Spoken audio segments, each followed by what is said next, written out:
Journey to the West. Chapter 11 Sun Wukong battles the White Dragon.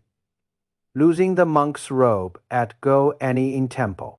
It is said that Tang Seng and Sun Wukong are to people. Farewell to Guanyin Bodhisattva and continue to walk west. After walking for a while, a tall mountain appeared ahead. The mountain is high and steep. The mountain road is winding. Cliffs on both sides. Tang Seng was a little scared on his horse. Say, apprentice, this mountain looks dangerous. Will there be monsters? Sun Wukong smiled and said, Master, don't worry. I'm here. You just sit tight and don't worry. As the two of them talked, they entered the mountain. And we walked. Suddenly, I heard the sound of water coming from the mountain stream. Turning a corner, a big river appeared in front of me. The river is deep and fast. The waves are surging. It was as loud as thunder. There is a single wooden bridge over the river. It's so narrow that you can only walk there by yourself. Tang Seng reined in the horse and said, This bridge is too narrow. I dare not walk. Let's see if there is another way. Sun Wukong jumps off the horse. He ran to the river and looked at it, saying, Master, this river is called the Eagle's Sorrow River. Look in the water, there seems to be something. The voice just fell. I just heard, clatter, a loud bang. A white dragon jumped out of the water. The dragon fluttered its teeth and claws and lunged straight at Tang Seng. Sun Wukong hurriedly protected his master and looked back. Oops. The white horse's legs are weak from fear. Stand there motionless. The white dragon bit the white horse and dragged it into the water with its saddle. Tang Seng was so frightened that his face turned pale and his whole body trembled. It took a long time to speak. Oops. My horse was eaten by a monster. This is not in the village or the store.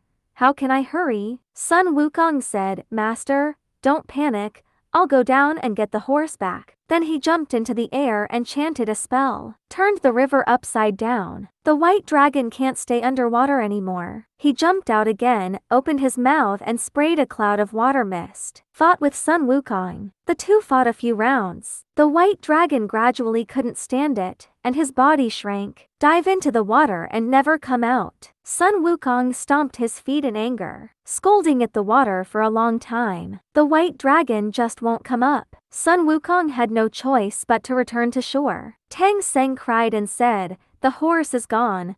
What should I do? Such a long road. Do you want me to walk step by step? Sun Wukong said, Master, don't cry yet. The dragon must still be in the water. I'll find a way. At this moment, a cloud floated down from the sky. It turned out to be Guanyin Bodhisattva. Sun Wukong hurriedly went forward to salute and said, Bodhisattva, you came just in time. This white dragon ate my master's horse. I'm worried that I can't help it. Guanyin Bodhisattva said, Don't worry. This white dragon was originally the third prince of the West Sea Dragon King. I was put here because of a crime. Let him be the foot strength for the scripture taker. He doesn't know that you are the disciple of the scriptures. So I misunderstood. And he goes to the water. With a finger, he shouted, How long? Come out soon. As soon as the voice fell, the water rolled for a while. The white dragon reverts to human form and jumps out of the water, kneeling in front of the Buddha. The Buddha said, Do you know what's wrong? This is the scripture collector Tang Sanzang. You should take good care of him, instead of eating his horse. Bai Long quickly kowtowed and admitted his mistake,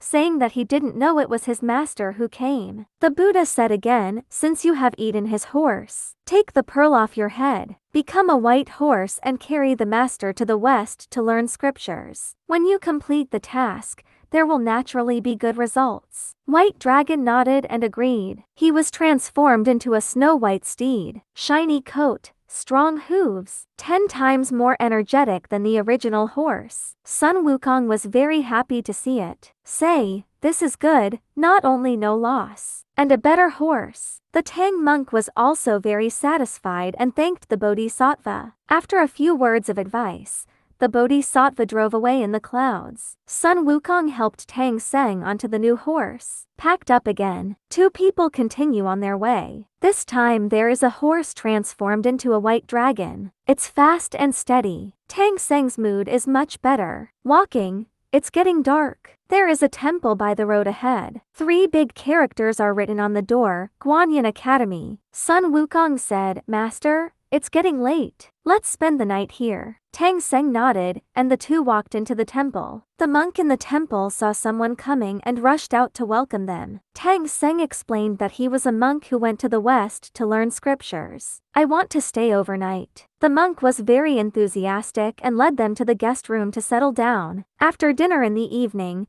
Tang Seng sat under the lamp and read scriptures. Monkey King was sitting there, bored, looking around. He noticed that the old monk was wearing a kasaya. It looks like it's worth a lot. Sun Wukong loves to show off. I can't help but say, what is your kasaya? My master has a precious kasaya. That's the real rarity. When the old monk heard that, his eyes lit up. Look at the monk's robe. Tang Seng didn't want to cause trouble, so he whispered to Sun Wukong, apprentice. Go out.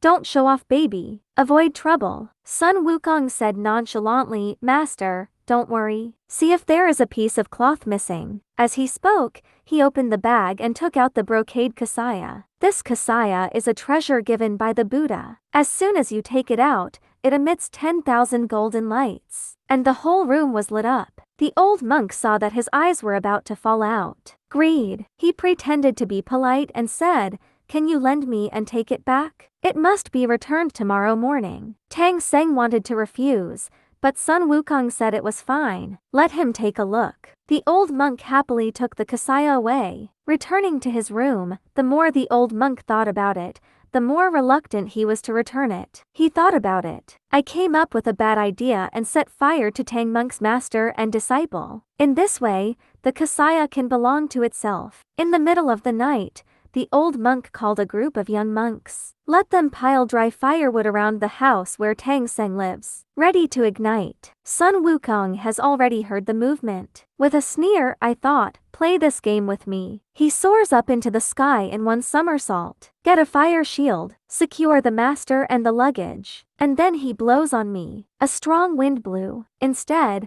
the flames burned towards the old monk. The fire burned more and more, and the entire Guanyin Academy was on fire. The monks were crying for their father and mother, and they were in a mess. At this time, the firelight alerted a monster on the nearby Black Wind Mountain. That monster is called Black Bear Spirit. I wanted to take advantage of the fire. As a result, I saw the sparkling brocade kasaya at a glance. Suddenly became greedy and stole the kasaya while taking advantage of the chaos. After dawn, the fire was out. Tang Seng woke up and found that the kasaya was gone. I stomped my feet in a hurry, complaining that Sun Wukong should not show off. Sun Wukong said, Master, don't worry. It must be the old monk's fault. I'm going to settle the bill with him. Sun Wukong finds the old monk. The old monk saw things come to light. Ashamed, he crashed his head into the wall and died. Sun Wukong asked the little monks again. It is said that the kasaya was swept away by a gust of demon wind. Sun Wukong thought to himself, there must be monsters around here. So I decided to go to Haifeng Mountain to find the kasaya. He came to Black Wind Mountain. Sure enough, I saw a black bear spirit admiring the kasaya in the cave. Sun Wukong called the door without saying a word. Black bear spirit is not a fuel-efficient lamp either. The two fought in the dark, and neither could win the other. In the end, Sun Wukong had to go to Guanyin Bodhisattva for help. Guanyin Bodhisattva turned into a monster. Returned to Black Wind Mountain with Sun Wukong. The black bear spirit was tricked out of the hole. Guanyin Bodhisattva put a gold hoop on his head. The black bear spirit rolled all over the floor in pain. I had no choice but to surrender obediently and hand over the kasaya. Sun Wukong took back the kasaya and returned it to the master at Guanyin Academy. Tang Seng took the kasaya and finally breathed a sigh of relief. After this incident, Tang Seng became more cautious. I repeatedly told Sun Wukong not to show off things casually. Sun Wukong promised, but he didn't think so in his heart. The two of them packed up and continued on their journey to the west. After going through this turmoil, the relationship between the two has taken another step closer. Although there will be more hardships on the road, but their goal is always determined to go to the west, acquire the scriptures. This time the story mainly talked about 3 points. First, the white dragon horse joined the learning team. Second, Sun Wukong almost lost his Kasaya because of showing off. The third is that Guanyin Bodhisattva once again came to help. Later story. I'm about to talk about Tang Seng's master and apprentice encountering new monsters.